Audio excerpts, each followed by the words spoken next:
Back here at home, boats sailed off in the Corpus Christi Bay today. Take a look. This is the first time ever International Etchells Class United States National Championship took place here. The event was put together by the Corpus Christi Yacht Club, the North American Etchells Class Association, and Etchells Fleet 23. 9 teams competed, and one of them came all the way from Refugio. Etchells World Championships are well attended. There's a lot of past Olympians, America's Cup sailors.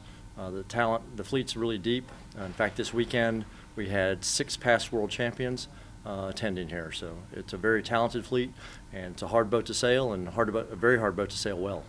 And next year, the organization is expecting close to 40 and 60 boats to participate.